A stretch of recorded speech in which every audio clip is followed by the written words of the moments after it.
Um, about a week ago, we had my grandfather's funeral, and I've been in town ever since then. Last week, I really felt unmotivated, um, lethargic, and I really can't, you know,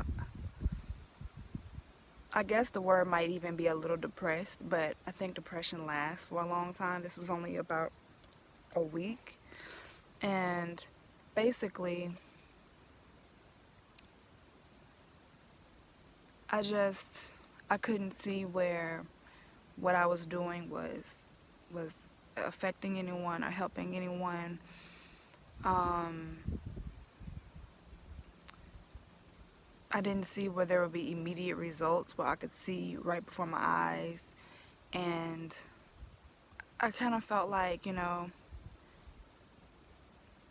I was obedient to what I believe the Lord told me to do, and then I felt like I was in this space where I just felt unpurposeful, and it really had me down for a little while. And then I got the call that my grandfather had passed, and I had to make preparations to come back to Mississippi.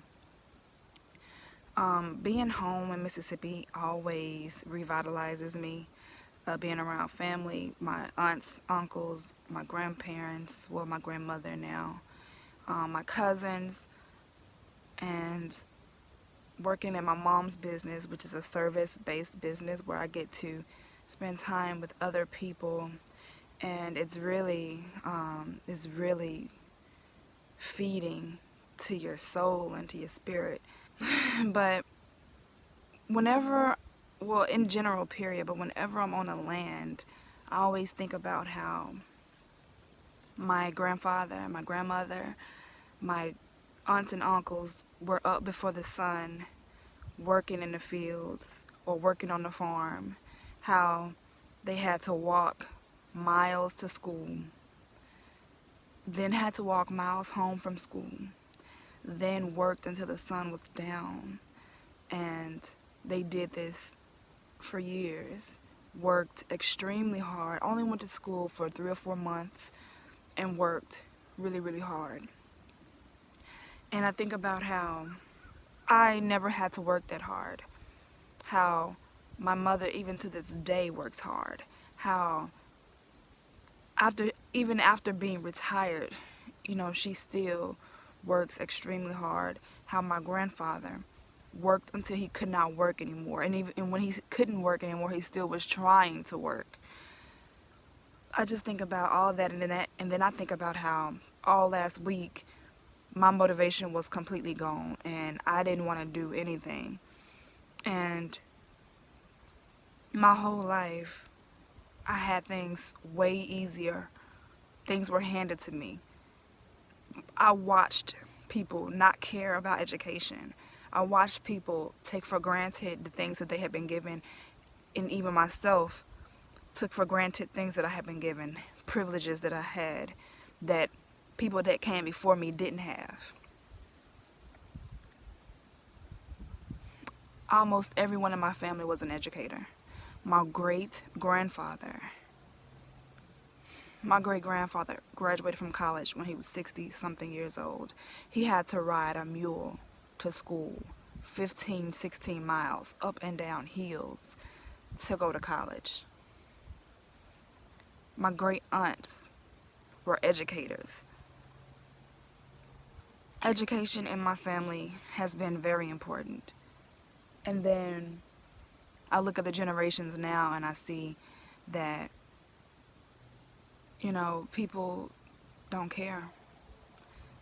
Students don't care. Parents don't care.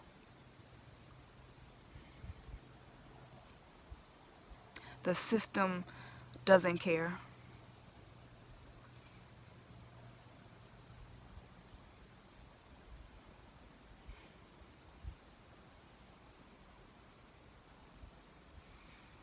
In a way, it's almost like this farm, this land, these fields. At one time, people were in these fields all day, tending them, working them. Now it's been overcome with weeds and trees and grass and all kinds of other vegetation. No fruit has been produced.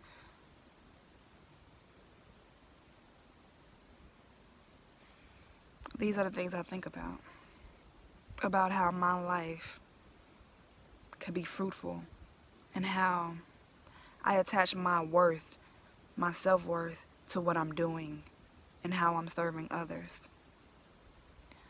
I'm not saying that that's right, because obviously it's not.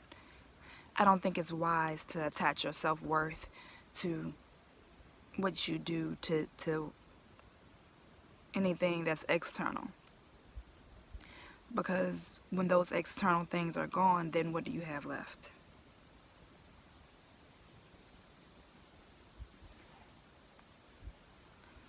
My grandfather will be remembered as a generous person, a generous man, a very, very hard-working man.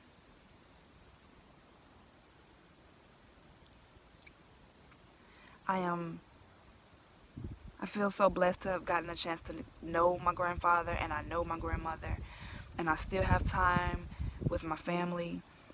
I still have time with my grandmother and my aunts and my uncles, my cousins, my mother, my father. And I think it's important to cherish the time that you have with your loved ones while you have it, because you just never know when you won't be able to see them again.